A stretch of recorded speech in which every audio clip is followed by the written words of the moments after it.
Hello everyone, कैसे हैं आप सब लोग। तो अभी तक हमने कवर करा हमारा ऑर्गेनाइजिंग था और भी हमने कवर कर चुके हैं। अब हमें करना है कि हमारा स्टाफिंग। तो देखो, स्टाफिंग क्या होता है। स्टाफिंग होता है it involve finding the right person for the right job having the right qualification. यानी कि सही पर्सन को हायर करना, सही पर्सन को फाइंड करना जिसकी जो क्या हो उस राइट जॉब, यानी कि जो काम आप डिज़ायर कर रहे हो, जो काम आप चाह रहे हो उसके लिए उसके वो काबिल हो, उसके पास वही क्वालिफिकेशन हो। ठीक है, ये हो गया हमारा स्टाफिंग। अभी क्या कह रहा है अगला point, it is the function of management which makes your assets work out come back next day happy and satisfy. Assets कौन है यार। स्टेटमेंट हमें कोई भी लाइन है उसको समझना पड़ेगा कि वे असेट्स क्या है हमारे एम्प्लॉयज़। किसी भी फर्म के लिए असेट्स क्या है, सबसे पहले असेट्स होते हैं भाई उनके एम्प्लॉयज़।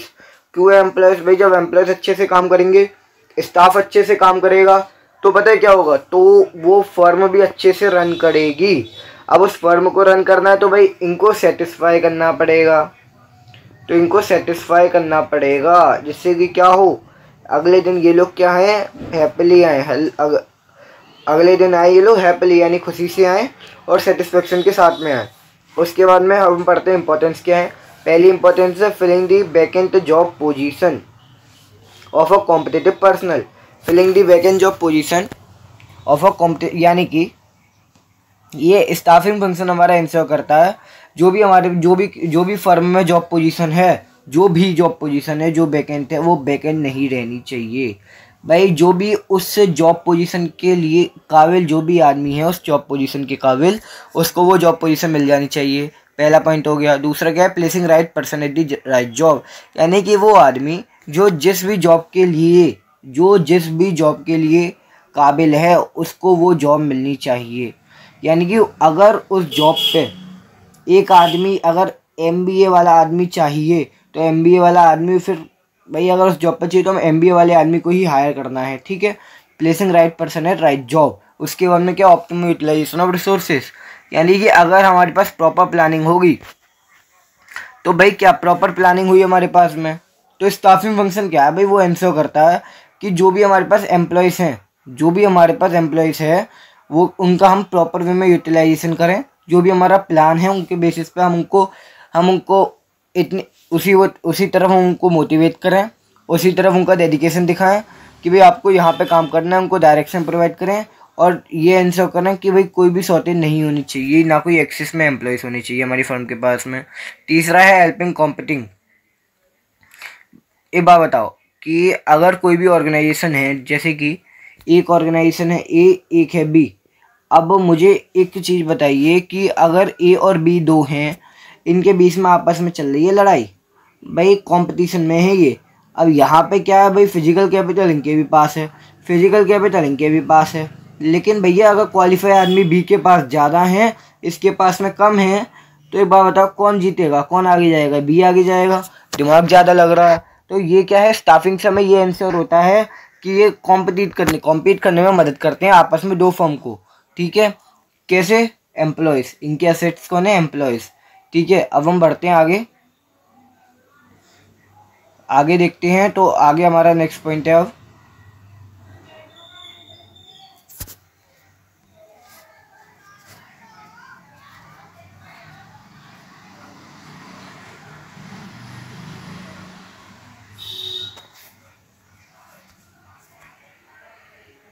हमारा नेक्स्ट पॉइंट है अब ग्रोथ ऑफ एंटरप्राइज। यानी कि अब हमें क्या करना है भाई, अब क्या हुआ, अगर हमारे पास एफिशिएंट स्टाफ होगा तो उससे क्या होगा भाई, ये इंश्योर करेगा कि कंटिन्यूस सर्वाइवल होगा और एंटरप्राइज की ग्रोथ होगी। ग्रोथ कैसे होगी, अगर स्टाफ आपका एफिशिएंट है तो उससे क्या होगा, उनकी प्रोडक्टिविटी अच्छी होगी तो एंटरप्राइज की ग्रोथ होगी। फिर क्या, डेवलपमेंट ऑफ ह्यूमन रिसोर्सेज। ये ह्यूमन रिसोर्सेज कौन है भाई, आपके स्टाफ, आपके एम्प्लॉयज़। तो ये क्या है, ये केवल इससे मतलब नहीं है हमें कि भाई अगर कोई भी फर्म है उसको रिक्वायरमेंट है भाई 100 जन होगी तो उसने 100 हायर कर लिए। मैं भाई 100 तो ज़्यादा हो गए, ज़्यादा भी नहीं है वैसे तो, 100 उसने हायर कर लिया। अब इनको हायर करने के बाद में क्या होगा भाई, उनको ट्रेनिंग प्रोवाइड कराना, प्रमोशन देना, कंपनसेशन देना, करियर एडवांसमेंट अपॉर्चुनिटी हो गई, पर्सनैलिटी डेवलपमेंट हो गया। तो ये सब क्या है भाई, किसी भी फर्म का, किसी भी ऑर्गेनाइजेशन को इंश्योर करना है, ये चीज़ देखनी है, उनका काम है कि उनका प्रमोशन वगैरह भी होता रहना चाहिए। उसके बाद में क्या है, key to effectiveness of other functions. Key to effective, भाई ये बहुत बढ़िया पॉइंट लगा मुझे। क्यों लगा ये बात बताओ। प्लानिंग आपने कर ली, ऑर्गेनाइजेशनल स्ट्रक्चर सेटअप कर लिया। अब मुझे एक बात बताओ, ये जो प्लान बना, ये जो ऑर्गेनाइजेशनल स्ट्रक्चर सेटअप हुआ, और उसके बाद में ये जो डायरेक्टिंग वाला फंक्शन आएगा, उसके बीच में था आपका स्टाफिंग। लेकिन अब जो स्टाफिंग आएगा, स्टाफिंग में क्या है भाई, एम्प्लॉयज़ आएंगे तो ये प्लान को भाई एग्जीक्यूट कौन करेगा, प्लान के ऊपर काम कौन करेगा भाई, एम्प्लॉयज़ ही तो करेंगे। प्लान के ऊपर काम कौन करेंगे सर, आपके एम्प्लॉयज़। ठीक है, ये वाला पॉइंट भी हो गया हमारा। उसके बाद में एक बार इनको देख लो यार, इसका स्क्रीनशॉट ले लो आप। ठीक है, अब हम बढ़ते हैं आगे। ह्यूमन रिसोर्स मैनेजमेंट, ये क्या है, it is defined as the process. देखो ह्यूमन रिसोर्स मैनेजमेंट क्या है, देखो सीधी भाषा में ह्यूमन रिसोर्स मैनेजमेंट एक अलग पार्ट है, और स्टाफिंग एक अलग पार्ट है। स्टाफिंग एक पूरा का पूरा फंक्शन है। तो HRM में क्या है, it is defined as the process of managing employees in a company, and it involve hiring, training and motivating employees. It also include activity related to liaison with the government, trade union, health sector. भाई पहले क्या था, ये क्या, employees को manage करना, उनको higher करना, ट्रेनिंग देना, मोटिवेशन देना, ये था HRM, उसके ह्यूमन रिसोर्स मैनेजमेंट। उसके बाद में क्या हमारा, इसमें कौन कौन सी एक्टिविटीज़ आती हैं, जैसे कि भाई ये लोग गवर्नमेंट के साथ में या कोई भी बाहर कॉन्ट्रैक्ट है तो उसमें इन लोगों का काम है भाई उनके साथ कॉन्टैक्ट में आना। उसके बाद में क्या है, when these functions are carried out of small scale level we call it as staffing.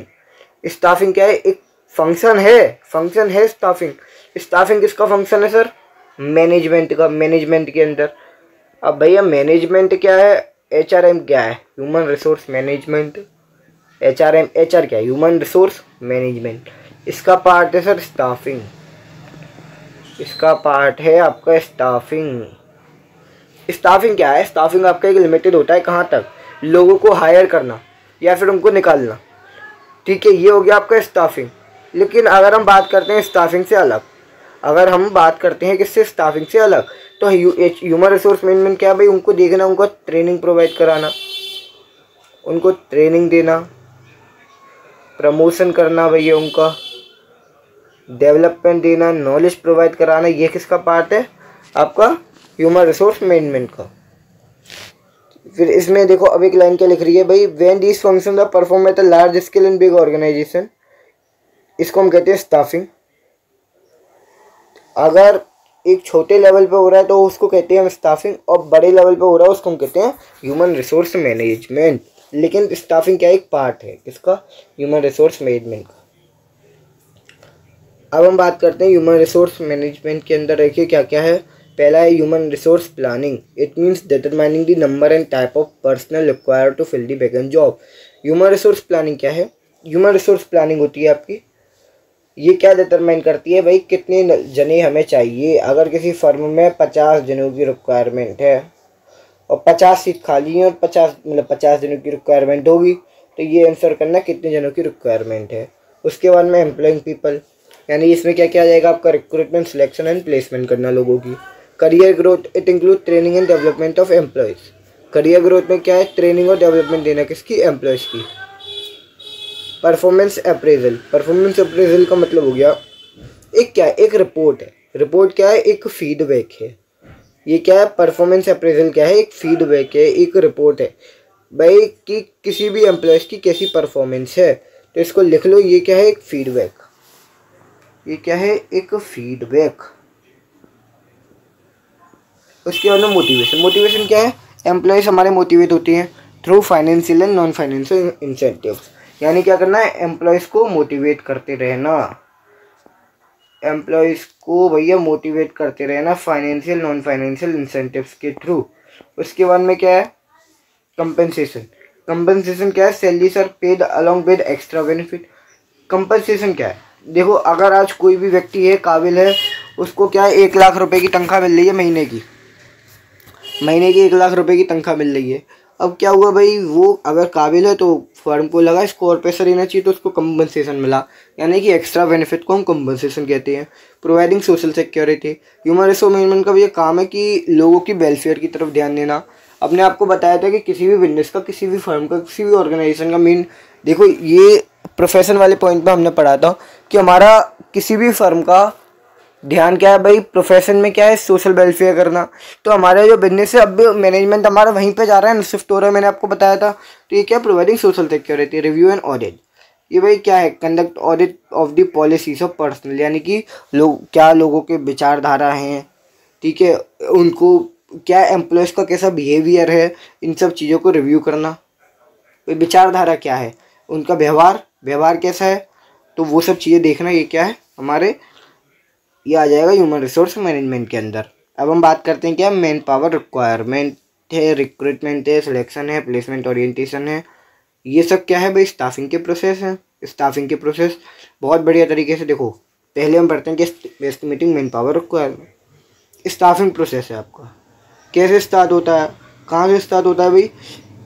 Staffing process begins with estimate. भाई इसमें हम पहले सबसे पहले क्या पता लगाते हैं, the number and type of employees needed by the organization। कितने और किस तरह के, कितने और किस तरह की, भाई कितने एम्प्लॉयज चाहिए, किस तरह की चाहिए, ये पहला पॉइंट हो गया एस्टिमेटिंग मैन पावर रिक्वायरमेंट। ये हमारा दो पार्ट में डिवाइड है, workload analysis and workforce analysis. पहले हम पढ़ते हैं वर्कलोड एनालिसिस। वर्कलोड एनालिसिस क्या है, कितने लोग हमें चाहिए, कितने लोग हमें चाहिए और कितने हैं। देखो पहला क्या है, वर्कलोड, यानी कि how many are require, this require finding number and type of employees required. Workload में क्या है, रिक्वायर, कितनी हमें चाहिए। ये यहाँ पे कंफ्यूजन होगा, याद रखना। वर्कलोड यानी कितने हमें चाहिए, और वर्क फोर्स क्या है, कितने हैं। वर्क फोर्स यानी कि कितने काम कर रहे हैं, कितने काम कर रहे हैं, ठीक है। अब ये क्या है, कितने हैं और कितने काम कर रहे हैं वर्क फोर्स में। अब जो जितने भी काम कर रहे हैं भाई, या तो वो ओवरबर्डन होंगे, या फिर उन पे काम ज़्यादा होगा, या तो भाई आपका जो है काम ज़्यादा होगा, या तो काम ज़्यादा होगा या कम होगा। तो ये क्या है, अब भाई अब आपको आंसर करना, ये आपका एस्टिमेटिंग मैन पावर रिक्वायरमेंट। अब क्या भाई, ये हमें पता लगा लिया, वर्कफोर्स लगा लिया, वर्कलोड लगा दिया। अब उसके बाद में क्या होगा भाई, मैनेजर क्या करेगा, कंपेयर करेगा दोनों चीज़ों को कंपेयर करेगा। अगर वर्कलोड आपका ज़्यादा है किससे, वर्कफोर्स से, यानी कि आपको रिक्वायर ज़्यादा है एज़ कम्पेयर टू कितने लोग काम कर रहे हैं। इसका मतलब क्या है, आपको स्टाफिंग करनी है, यानी कि more and more employees should be hire, आपको ज़्यादा से ज़्यादा एम्प्लॉयज़ को हायर करना है। लेकिन अगर वर्क फोर्स आपका ज़्यादा है, तो अब आप ये देखोगे भी कितने लोग ओवरबर्डन है, कितने लोग अंडरबर्डन है। तो जो ओवर हैं, अगर ओवर हैं तो नए हम हायर करेंगे, तो या तो हम नए हायर करेंगे, या फिर जो अंडर हैं उनको हम काम ज़्यादा देंगे, ठीक है।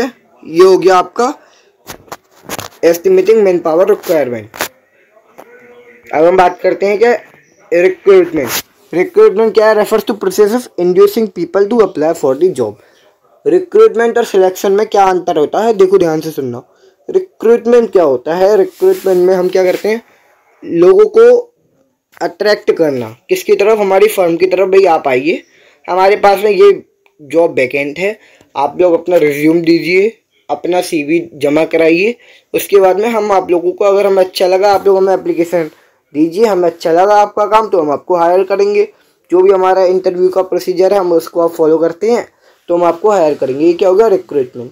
क्या लिख रहे हैं, एक बार इसको पढ़ लेते हैं। Refers to the process of inducing people to apply for the job company can fulfil the vacant job position from inside the organisation, outside the organisation, both है।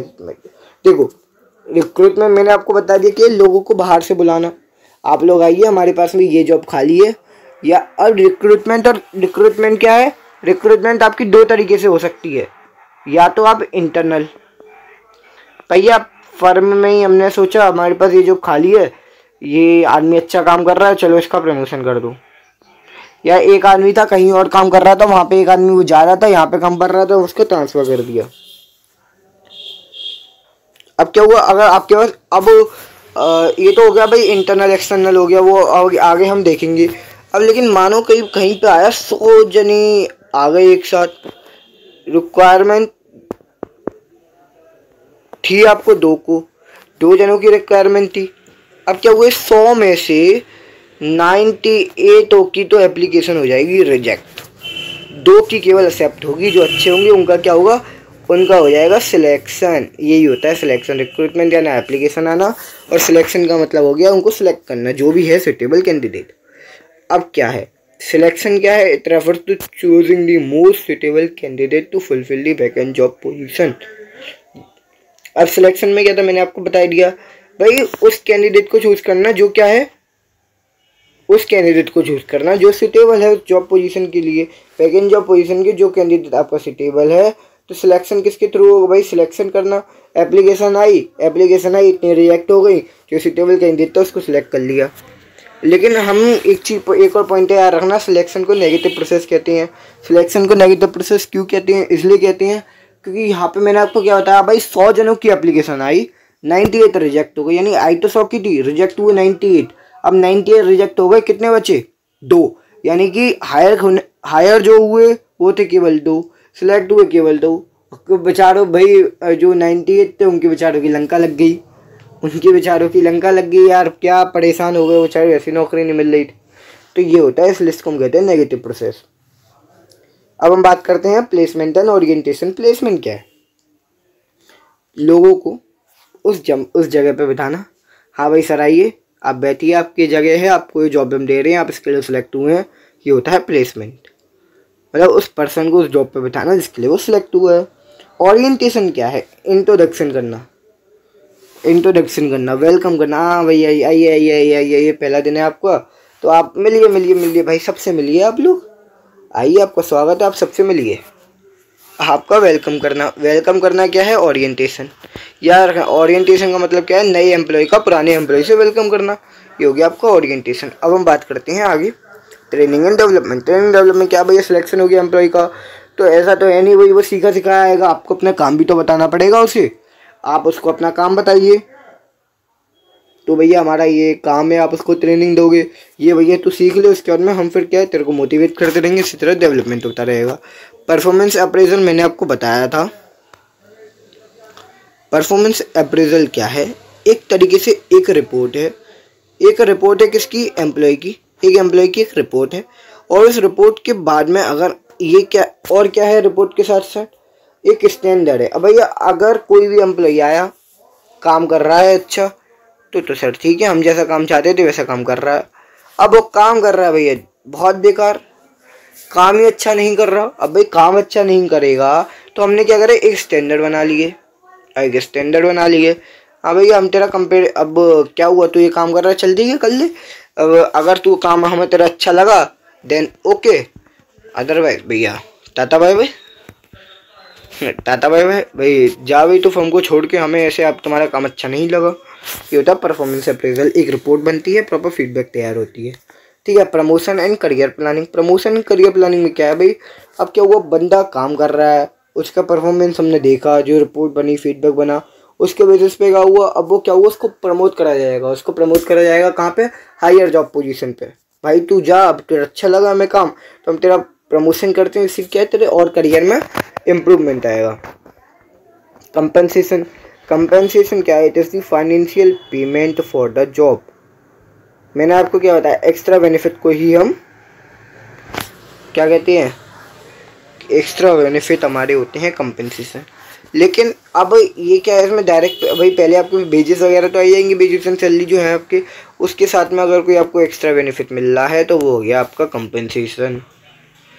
एक्स्ट्रा बेनिफिट है आपका कंपनसेशन, ठीक है। ये हो गए आपके क्या प्रोसेस, एक बार देख लो इनको भाई, कौन कौन से, estimating manpower planning, recruitment, selection, placement, ऑडिटेशन, training and development, performance appraisal, promotion and career planning and compensation. याद कर लीजिएगा, बहुत ईजी है, मैं आपसे कह रहा हूँ, ठीक है। अब हम देखते हैं आगे हमारा एलिमेंट्स ऑफ स्टाफिंग। तो हम देखते हैं एलिमेंट्स ऑफ स्टाफिंग कौन कौन से हैं। देखो 3 एलिमेंट होते हैं, recruitment, selection and training, main यही है। अब हम बात करते हैं, पहले मैंने आपको रिक्रूटमेंट पढ़ाई दिया था कि भाई अगर मान के मतलब हम क्या करते हैं, लोगों को अट्रैक्ट करते हैं कि भाई हमारे पास जो है जॉब क्या है, वैकेंट है। तो वैकेंट जॉब पोजीशन के लिए आप आइए और अपना एप्लीकेशन फिल करिए, फिर आप जो भी टेस्ट होंगे अगर आप क्वालिफाई करते हैं तो आप हायर हो जाएंगे। तो ये था क्या, रिक्रूटमेंट। रिक्रूटमेंट के बाद में इसके 2 सोर्सेस हैं। कौन कौन सी है? पहला है इंटरनल, दूसरा है एक्सटर्नल।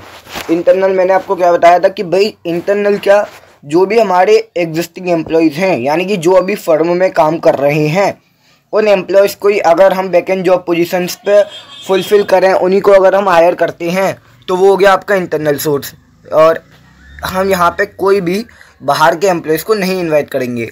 एक्सटर्नल कौन सा है? यहाँ पे क्या होता है, एक्सटर्नल में जो भी आपकी वैकेंट जॉब पोजीशंस है वो किससे फुलफिल होंगी सर? जो भी बाहर का आदमी आएगा, यानी कि हम बाहर से जिसको हायर करेंगे उसके थ्रू।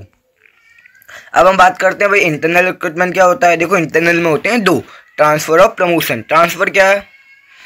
ट्रांसफ़र होता है, देखो भाई किसी भी एम्प्लॉयज़ को एक जॉब पोजीशन से दूसरी पे भेजना, लेकिन क्या भाई क्या है, उनकी जॉब पोजीशन क्या होगी? सेम लेवल की होगी, अथॉरिटी सेम होगी, सैलरी सेम होगी। केवल उसका जो प्लेस ऑफ वर्किंग है, केवल जो उसकी प्लेस ऑफ वर्किंग है वो चेंज होती है केवल। ना उसको कोई एक्स्ट्रा सैलरी मिलेगी, ना मतलब extra salary in the sense उसका इंक्रीमेंट नहीं होगा, या उसका कोई अथॉरिटी लेवल में प्रमोशन नहीं, वो सब नहीं होगा ट्रांसफ़र में। केवल और केवल क्या होगा, उसकी प्लेस ऑफ वर्किंग चेंज होती है। जैसे कि क्लर्क का ट्रांसफ़र हो गया परचेज डिपार्टमेंट से अकाउंट डिपार्टमेंट पर, ठीक है, ये हो गया ट्रांसफ़र। प्रमोशन क्या है? शिफ्ट करना है एम्प्लॉयज़ को एक जॉब पोजीशन से दूसरी पर, लेकिन क्या, कौन सी दूसरी पोजीशन? जहाँ पे हायर लेवल ऑफ अथॉरिटी हो, higher level of authority as well as salary, दोनों चीज़ हो, ठीक है। Promotion of clerk to accountant post, एक क्लर्क के हमने प्रमोशन कर दिया कहाँ पे? अकाउंटेंट की पोस्ट पे। ये हो गया क्या आपका इंटरनल सोर्सेज ऑफ रिक्रूटमेंट। अब हम बात करते हैं हमारे एक्सटर्नल कौन कौन सी हैं। हमारे एक्सटर्नल सोर्सेज ऑफ रिक्रूटमेंट, पहले हम इसके एडवांटेज डिसएडवांटेज देख लेते हैं। तो देखो भाई, देखो पहले इसका एडवांटेज क्या है। पहला advantage, managers are aware of talent and abilities of existing employees. पहला एडवांटेज ये होता है कि भाई जो हमारे मैनेजर हैं उसको क्या, मैनेजर को पता है, अगर इंटरनल है, इंटरनल में हमें पता रहता है कि जो भी हमारा अंदर का, हमें पता है एग्जिस्टिंग एम्प्लॉय की क्या एबिलिटीज़ हैं, क्या स्किल है, तो वो किस काम के लायक है और किस काम नहीं है। लेस एक्सपेंसिव, भाई इसमें कोई हमें वो क्या कहते हैं, एप्लीकेशन फॉर्म वगैरह इनवाइट करने के लिए, ये सब चीज़ें, एडवर्टीजमेंट वगैरह, इन सब की ज़रूरत नहीं पड़ती। तो ये लेस एक्सपेंसिव होता है। ये क्या करेगा, मोटिवेट करेगा एग्जिस्टिंग एम्प्लॉय को। और अब क्या है भाई, जो आपके एग्जिस्टिंग एम्प्लॉय हैं वो एक्सिस्टिंग एम्प्लॉय आपके ऑलरेडी ट्रेंड है, तो अब क्या होगा कि जो आपके वो ट्रेंड हैं तो उनमें भाई हमें कम पैसा लगेगा उनको और आगे की ट्रेनिंग देने के लिए। लेकिन जो नया आदमी आएगा उसको पूरा हमें फर्म का एक एक चीज़ समझानी पड़ेगी। हाँ भाई आपका ये काम है, ये हमारी फर्म है, ये सब रूल्स एंड रेगुलेशन है, ये सब। इम्प्रूवमेंट ऑफ परफॉर्मेंस, डेफिनेटली भाई परफॉर्मेंस भी इम्प्रूव होगी। लेस चांसेस ऑफ टर्नओवर, अभी कह रहे हैं भाई टर्नओवर के लेस चांसेस है, ऐसा क्यों? देखो लेस चांसेस ऑफ टर्नओवर का मतलब हो गया because existing employee are familiar with the rule and regulation of company. अब क्या है, एग्जिस्टिंग एम्प्लॉय जो है आपके वो ऑलरेडी अवेयर है किससे, रूल्स एंड रेगुलेशन से, तो टर्नओवर नहीं होगा। Through transfer surplus employee can be shifted to other department. अब क्या, अगर हम ट्रांसफ़र करेंगे इससे क्या हो, जो सरप्लस में जो एम्प्लॉयज़ हैं वो क्या हम शिफ्ट कर सकते हैं दूसरे डिपार्टमेंट पे। अब हम बात करते हैं किस पे, डिसएडवांटेज पे। तो भाई पहला क्या है, नो फ्रेश और new idea will come in the organisation, यानी कि कोई भी फ्रेश और नया आइडिया नहीं आएगा ऑर्गेनाइजेशन में।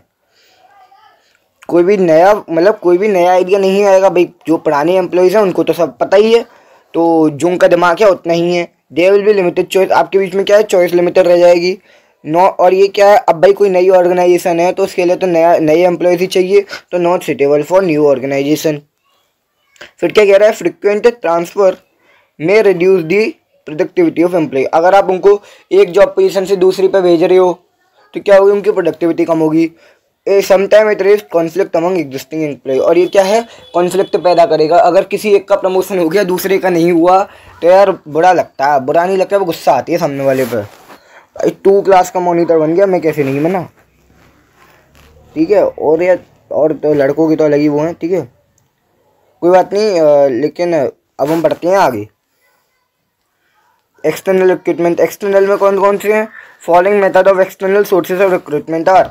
एक तो हो गया आपका, देखो एक्सटर्नल होते हैं बहुत सारे पॉइंट है। तो पहले है डायरेक्ट रिक्रूटमेंट। डायरेक्ट का मतलब क्या है, ये मेथड किस लिए सुटेबल है भाई, जो अनस्किल्ड जॉब पोजीशन है, जहाँ पे हमें स्किल वर्कर नहीं चाहिए, अनस्किल्ड चाहिए, वहाँ पे किसकी ज़रूरत पड़ती है हमें, वहाँ पे हमें ज़रूरत पड़ेगी इसकी डायरेक्ट रिक्रूटमेंट की, ठीक है। अब उसके बाद में in this matter organisation paste notice at the gate of the office और फैक्ट्री। यहाँ पे क्या करेंगे भाई, सीधे सीधे वो लोग अपना जो उनका ऑफिस है उसका गेट पे क्या है, एक वो पोस्टर सा छपवा देंगे, हाँ भाई लो हमारे यहाँ पे काम है फैक्ट्री वर्कर्स के लिए, आप आइए और अपना भाई अगर आपको आना है तो हमें आप अपना एप्लीकेशन वगैरह जमा करवा दीजिए। जैसे कि सिक्योरिटी गार्ड, सिक्योरिटी गार्ड की नौकरी यहाँ पे आप इमेज में देख सकते हैं। कैजुअल कॉलर, कैजुअल कॉलर का मतलब होता है, अभी बात बताओ, जैसे कि मेरे को ज़रूरत थी पिछली बार 100 जनों की ज़रूरत थी, मतलब सॉरी मेरे पास आई, देखो कितनी, मैंने आपको बताया था एग्जांपल में, मेरे पास 100 एप्लीकेशन आई, 100 में से मुझे 2 जने, चलो यार 2 तो कम हो गए भाई, इतनी मेहनत तो यार, रुक जाओ, 2 नहीं यार 10 आए थे मेरे पास। एक मान के चलो मेरे पास 10 जनों की एप्लीकेशन आई, 10 जने मुझे चाहिए थे, 100 की एप्लीकेशन आई, 10 मुझे चाहिए थे, 10 मैंने सेलेक्ट कर लिए। अब कितनी पेंडिंग बची सर, 90। तो ये क्या है, अब कंपनी क्या रखती है, एक पेंडिंग रखती है अपने पास में, इसको हम क्या कहते हैं, वेटिंग लिस्ट।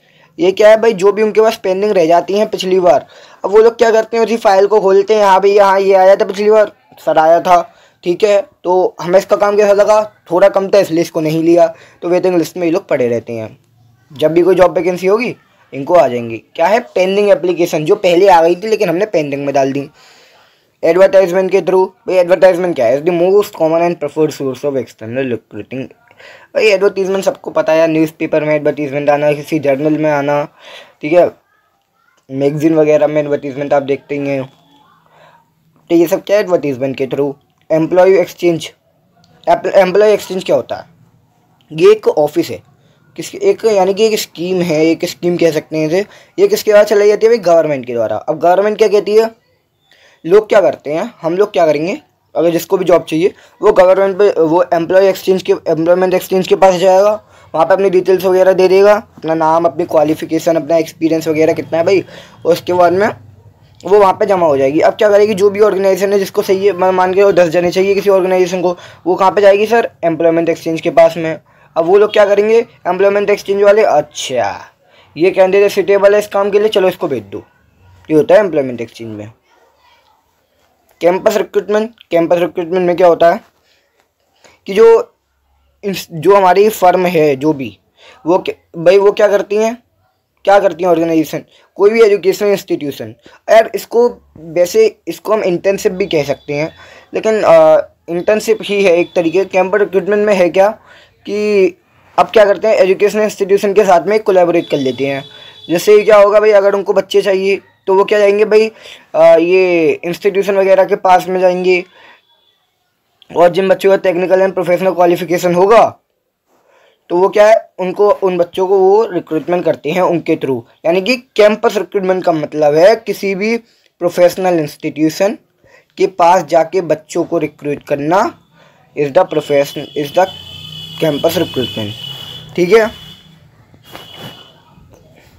यहाँ पे लिख के आ रहा है, here company visit the technical management professional college to recruit the student directly for the job position. यानी कि किसी भी इंस्टीट्यूट के पास से बच्चों को रिक्रूट करना। प्लेसमेंट एजेंसीज क्या है भाई, placement agencies and management consultant. Placement agencies भी एक तरीके से मिडलेटर का काम करते हैं, गवर्नमेंट एम्प्लॉयमेंट एक्सचेंज की तरह। लेकिन ये क्या कह रहा है, there are several private management firm that act as a middle man between jobs. मैं क्या बोला था आपको भाई, ये क्या है, मिडल मैन की तरह काम करती हैं। ये क्या करते हैं, जितने भी लोग नौकरी ढूंढ रहे हैं, जॉब सीकर्स, उनका क्या, उनका डाटा अपने पास रखती हैं, और क्या करती हैं, डिटेल्स देती हैं किसको, कंपनीज को, जो कि जिनको क्या है, जिनको क्या भाई, जिनको ज़रूरत है लोगों की अपनी फर्म में, तो ये क्या करते हैं, प्लेसमेंट एजेंसीज उन लोगों को डाटा प्रोवाइड करवा देते हैं, उनकी डिटेल्स दे देती हैं, और ये क्या करते हैं, कोई फीस भी चार्ज करते हैं।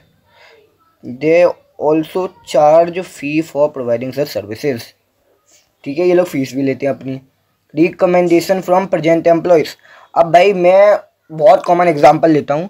मैं अगर अच्छी खासी पोजीशन पे हूँ, कहाँ पे, रिलायंस में। अब क्या हुआ, मेरा एक दोस्त है, तो वो भी अच्छा काम करता है, तो मैं वहाँ पे जाऊँगा, जो वहाँ पे बॉस वगैरह हैं उनके पास जाऊँगा, उनसे कहूँगा आप लोग देखो यार ये आदमी है, ठीक है, अच्छा है, आप लोग इसको देख लो। तो क्या है, जो प्रेजेंट एम्प्लॉय था, एग्जिस्टिंग एम्प्लॉय था, उससे रिकमेंडेशन आया, हाँ भाई ये आदमी अच्छा है, अगर आप अब वो क्या करेंगे, जो आपका जो एग्जिस्टिंग एम्प्लॉय है उसके ऊपर ट्रस्ट दिखाएंगे और उस आदमी को हायर कर लेंगे जिसके जो रिकमेंड हुआ।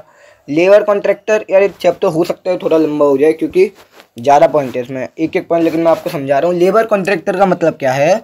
लेबर कॉन्ट्रैक्टर भाई ये क्या होते हैं, ये अब जब भी हमें स्किल्ड लेबर चाहिए, लेबर कौन, जो बेसिस पे काम करती है। लेबर जब हमारी बेसिस पे काम करती है, सैलरी पे भी काम करती है, लेकिन हम किसकी बात कर रहा हूँ मैं, लेबर की, जो आपका प्रोडक्शन वगैरह में काम करती है। अब वो क्या हुआ, एक लेबर कॉन्ट्रैक्टर होता है, उसका क्या कॉन्ट्रैक्ट होता है लोगों के साथ में, रूरल एरियाज में, विलेजेस में जो लोग होते हैं उनके साथ में कॉन्ट्रैक्ट होता है। तो अगर कोई भी लेबर की वैकेंसी होती है फैक्ट्री में, तो क्या होता है, ये वही लेबर कॉन्ट्रैक्टर का काम है, जो लेबर प्रोवाइड करवाएगा कहाँ पे, बिजनेस को। ठीक है, ये वाला पॉइंट भी हो गया। एडवर्टाइजिंग और टेलीविजन, यानी कि company telecast the job recruitment type of employees they require television. Television पे एडवर्टाइजमेंट करना, हाँ भाई हमारे पास में इतने जनों की जॉब पोजीशन खाली है, ठीक है, हमें किस तरह का आदमी चाहिए, ये सब टेलीविज़न पे एडवर्टीजमेंट हो गया। वेब पब्लिशिंग, भाई इंटरनेट सोशल मीडियाज़ के थ्रू अगर आप करते हैं, जैसे बहुत सारी हमारे पास वेबसाइट्स हैं, जैसे कि naukri.com, ठीक है, naukri.com है आपका, और आपका फ्रीलांसर हो गया, अपवर्क हो गया आपका। ये सब क्या है भाई, ये वेब पब्लिशिंग, यानी कि मीडिया के थ्रू, ऑनलाइन ऐप्स के थ्रू ये लोग क्या करते हैं, हायर करते हैं लोगों को। अब क्या है, एडवांटेज क्या है इसके भाई, फ्रेश एंड न्यू टैलेंट आता है। मैंने ये देखो, इसके एडवांटेज, उसके डिसएडवांटेज, इसके डिसएडवांटेज, हाँ भाई अपोजिट है, ठीक है, केस क्या है, opposite. Fresh and new talent आएगा, बाइदर चॉइस होगी, इससे क्या होगा, और ट्रेन एंड क्वालिफाइड पर्सन मिलेगा। Through campus placement organizing employees with latest technological knowledge, बिल्कुल सही बात है, लेटेस्ट टेक्नोलॉजिकल नॉलेज मिलेगी। और ये क्या करेगा, एक कॉम्पिटिटिव स्पिरिट डेवलप करेगा एग्जिस्टिंग एम्प्लॉयज़ में, हाँ भाई ये नया आदमी आया है, इससे आगे निकलना है, ठीक है। अब क्या होगा, मोरल एग्जिस्टिंग एम्प्लॉयज़ का भाई डाउन जाएगा जब उनका ना ट्रांसफ़र होगा ना प्रमोशन होगा, एक्सपेंसिव है, बिल्कुल है। अब ये क्या है, ये टर्नओवर बढ़ाएगा एम्प्लॉयज़ का। अब टर्नओवर का मतलब क्या होता है कि भाई सडनली लोग आए तो फिर वो छोड़ के जा रहे हैं, तो मात्रा तो उनकी वहीं के वहीं रह जा रही है लोगों की, और बढ़ती जा रही है अनएम्प्लॉयमेंट का, टर्नओवर हो रहा है, ज़्यादा से ज़्यादा लोग अनएम्प्लॉयड रह रहे हैं, फिर जॉब भाई बार बार आ रहे हैं, तुरंत ही छोड़ के चले जाती है, इसका मतलब होता है टर्नओवर। अब क्या भाई, आपके रूल्स एंड रेगुलेशंस उनको समझ में नहीं आए, एडजस्ट नहीं हो पाए, तो ये क्या होगा, टर्नओवर बढ़ाएगा, टाइम कंज्यूमिंग है, बिल्कुल है। और क्या है, और इसका जो एक्सपेंस होता है भाई वो भी हाई होता है। सिलेक्शन में अब हम बात करते हैं, पहला हमारा रिक्रूटमेंट ख़त्म, अब हम बात आते हैं सिलेक्शन पे। देखो सिलेक्शन में आपके 8 स्टेप्स होते हैं, सिलेक्शन के प्रोसेस हैं, इसको ध्यान से सुनना। मैंने आपको क्या बताया था, सिलेक्शन क्या होता है आपका, नेगेटिव प्रोसेस, सबको पता होगा यार, मैंने बताया है तो, और ये ठोक के बताया था, सिलेक्शन होता है नेगेटिव प्रोसेस। देखो पहला है प्रिलिमिनरी स्क्रीनिंग, ये क्या कह रहा है कि भाई जो भी अनक्वालिफाइड कैंडिडेट हैं, अब आपने क्या करा, रिक्रूटमेंट करा लोगों का, अब उसमें आपको लगा कि अगर आपको लगा यार उनका जो भी उनने अपनी एप्लीकेशन जमा करी, आपको लगा वो क्वालिफाइड नहीं है, उनकी या तो आपको जिस तरह का आदमी चाहिए था उस टाइप का उनकी एप्लीकेशन नहीं थी, उनका क्वालिफिकेशन दूसरा था, तो उसके वजह में क्या करा आपने, जो अनक्वालिफाइड कैंडिडेट थे उनको कर दिया एलिमिनेट, यानी मतलब पहले चरण में ही बाहर निकाल देना। प्रीलिमिनरी स्क्रीनिंग हिंदी में अर्थात है पहले चरण में बाहर निकाल देना। उसके बाद में क्या है, सिलेक्शन टेस्ट। सिलेक्शन टेस्ट क्या है, ये किस लिए होता है भाई, जिससे कि हमें नॉलेज पता लग सके, अब ये सिलेक्शन टेस्ट किस वे में होता है भाई? ये रिटन टेस्ट होता है। कौन कौन से टेस्ट होते हैं इसके अंदर? इसके अंदर होते हैं 5 इंटेलिजेंट टेस्ट। ये किस लिए होता है? आईक्यू लेवल चेक करने के लिए लोगों का। एप्टीट्यूड टेस्ट यानी कि वो कितना नई स्किल्स को कैसे सीख पाता है। इसको लिख लो कि भाई जो वो नई स्किल्स हैं उनको कैसे सीख पाता है, उसके अंदर कितना पोटेंशियल है नई स्किल्स को सीखने का। पर्सनैलिटी टेस्ट यानी कि भाई उसका बिहेवियर कैसा है, एटीट्यूड कैसा है, ये हो गया आपका पर्सनैलिटी टेस्ट के अंदर। ट्रेड टेस्ट, उसको एग्जिस्टिंग नॉलेज कितनी है। ट्रेड टेस्ट किस लिए होता है भाई? एग्जिस्टिंग नॉलेज के लिए। और पता है एक बात और बोलूँ आपसे, एप्टीट्यूड टेस्ट और ट्रेड टेस्ट बेसिकली इन दोनों में से ही पूछा जाता है क्वेश्चन। इंटरेस्ट टेस्ट यार भाई वही है ना कि किसी एम्प्लॉयज़ की कुछ हॉबी होती है तो उसको किस चीज़ में इंटरेस्ट है, वो किस काम में अपनी रुचि पाता है। अगर मुझे पता है मुझे क्रिकेट खेलना पसंद है मैं क्रिकेट खेलूँगा। अब एम्प्लॉय वाले को अगर आप उसको मार्केटिंग का काम अच्छे से आता है, सेल्स के आप उसको रख दो, या तो सेल्स के काम पे रख दो, HR के काम पे रख दो यार, तो ऐसे थोड़ी एडजस्ट हो पाएगा। तो उसका इंटरेस्ट देखा जाता है। एम्प्लॉयमेंट इंटरव्यू तो भाई सबको पता है, जिसने भी टेस्ट क्वालिफाई कर लिया वो क्या है इंटरव्यू के लिए बुलाए जाते हैं। एक पैनल रखा जाता है। वो पैनल क्या करता है भाई? उनका कॉन्फिडेंस लेवल का उनको चेक करता है और उनकी नॉलेज और कॉन्फिडेंस लेवल। और अगर एम्प्लॉय को कोई डाउट है उसकी सैलरी वगैरह में, जॉब के रिगार्डिंग, तो वो उसमें एम्प्लॉयमेंट इंटरव्यू में पूछ सकता है। चेकिंग रेफरेंस एंड बैकग्राउंड, अब क्या हुआ उसने जो अपनी एप्लीकेशन जमा करी, अब उसमें क्या होगा वो यार, अब एम्प्लॉय क्या सही में सूटेबल है, एम्प्लॉय क्या सही में इतना कैपेबल है, तो वो चीज़ चेक कैसे होगी?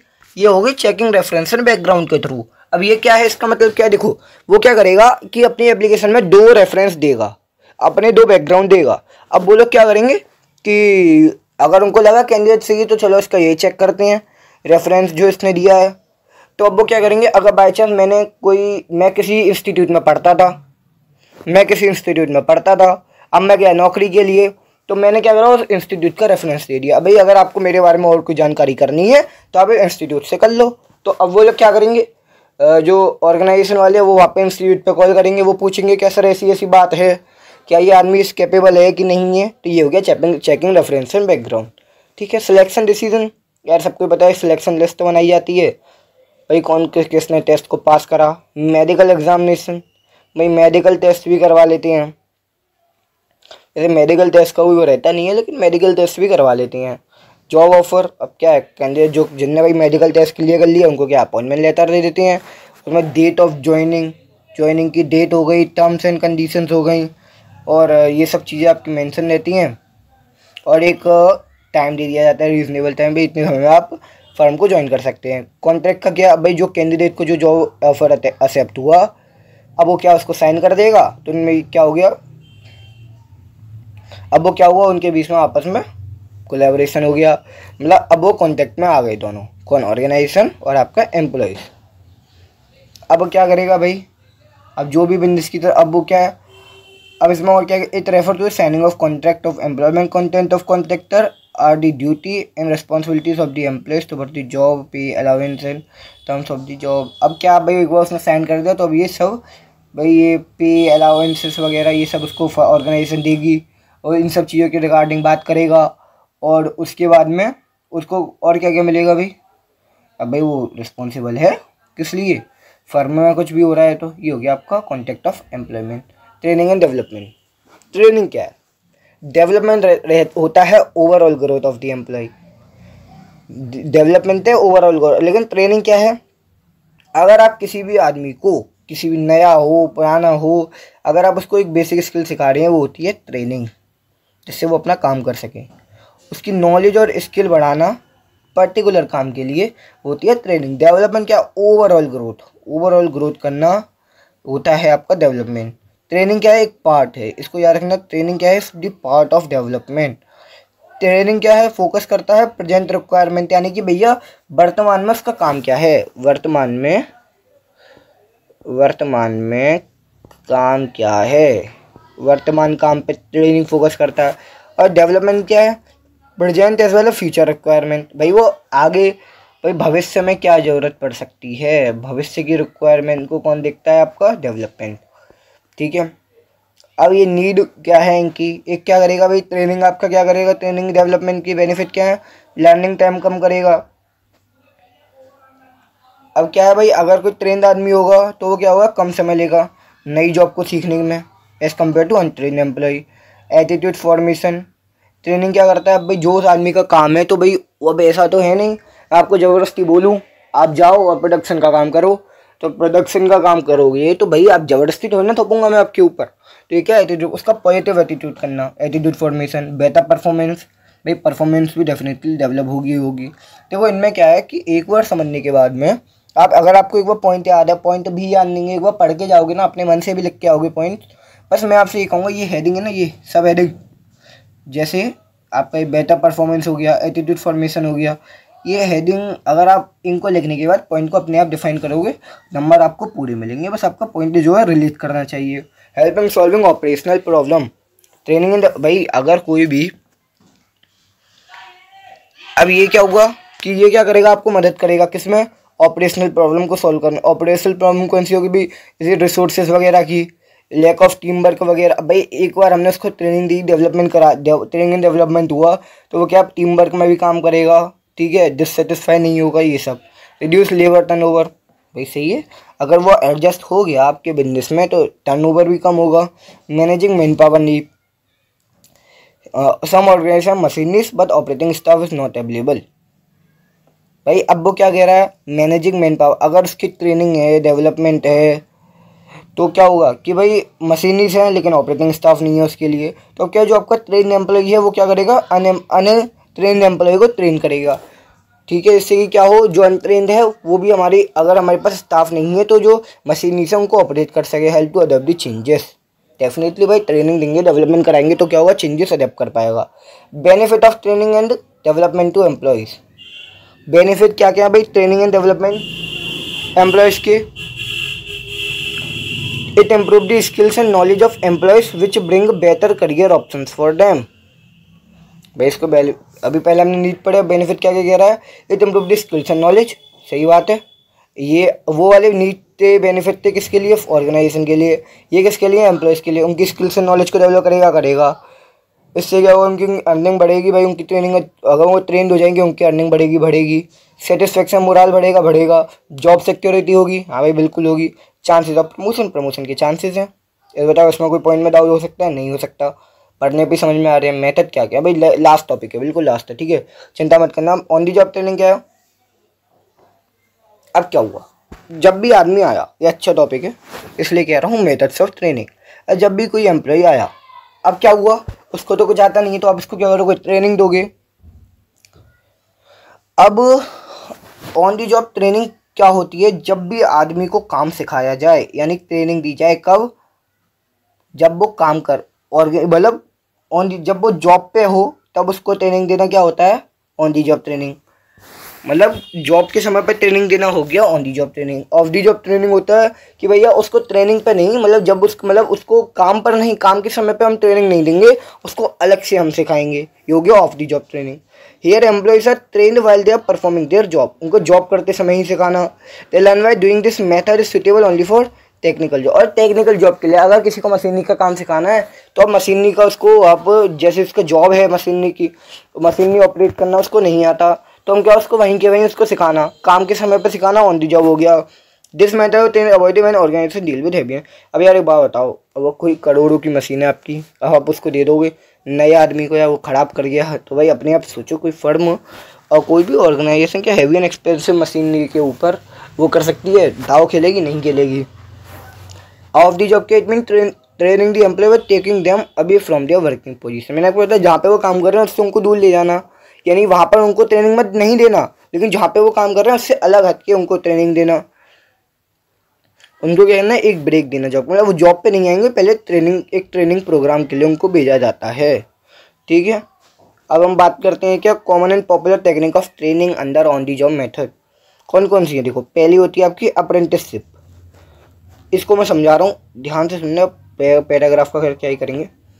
अब ये बात बताओ, एक मशीन है, ठीक है, ये मशीन है, ये कौन है, ये ट्रेनर है, और ये कौन है भैया, ये आपका नया एम्प्लॉई है।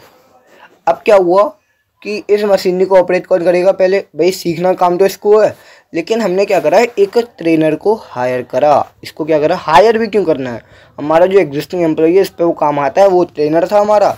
पहले वो क्या करेगा, पहले उस मशीनरी को, इस मशीन को पहले ये ऑपरेट करेगा ट्रेनर, ये ट्रेनर ऑपरेट करेगा। तो ये क्या करेगा, अब भाई ये इसको हम मास्टर वर्कर भी कहते हैं, ट्रेनर को मास्टर वर्कर भी कहेंगे। तो ये क्या करेगा, ये इस मशीन को करेगा ऑपरेट। अब ये क्या एम्प्लॉय इसको देखेगा, हाँ भैया अच्छा तू ऐसे करता है, ठीक है चल ठीक है, तूने मुझे सिखा दिया। अब वो देख देख के सीखा, अच्छा इस मशीन को ऐसे चलाना है, ऐसे चलाना है, ऐसे चलाना है, इसमें ये बटन ऐसे ऐसे। तो ये क्या हो गया, एक तरीका था, मशीन ऐसे ऑपरेट होगी। उसके बाद में एम्प्लॉय क्या, अब एम्प्लॉय एक बार दिखा, एम्प्लॉय सीख गया, उसके बाद में अब एम्प्लॉय मशीन को ऑपरेट करेगा। तो इसमें क्या होता है, एक हम मास्टर वर्कर, एक ट्रेनर को हायर करा जाता है, जिससे क्या हो, पहले वो काम करेगा, फिर उसको देख देख के सीखेगा कौन, एम्प्लॉय जो नया है, फिर उसके बाद में वो उस काम को करेगा। ये हो गया अप्रेंटिसशिप। इंटर्नशिप क्या होती है, देखो अगर आप इंटर्नशिप होती है आपकी कॉलेजेस में क्या होती है, अगर कोई भी प्रोफेशनल इंस्टीट्यूशन है वहाँ पे आप क्या कर रहे हो, अपनी ग्रेजुएशन की डिग्री करने गए हो। अब मैं बात करता हूँ बीटेक वाले बंदे हैं, ठीक है, बीटेक वाले आदमी गए, क्या हुआ कि उनने क्या करा, एक कोलैबोरेशन कर लिया कहाँ पे, कॉर्पोरेट सेक्टर के साथ में, किसी भी ऑर्गेनाइजेशन के साथ में। तो अब वो लोग क्या करेंगे भाई, अगर आप इतने समय तक केवल और केवल, अब इंजीनियर वाले बंदे को हम केवल और केवल थ्योरी दें तो उसकी इंजीनियरिंग का क्या फ़ायदा, अगर वो थ्योरेटिकल नॉलेज पे काम करता है तो उसको क्या हुआ, प्रैक्टिकल नॉलेज लेने के लिए उसको हमने कहाँ पे भेजा, भाई तू जा थोड़ा बहुत ऑर्गेनाइजेशन में सीख के आ।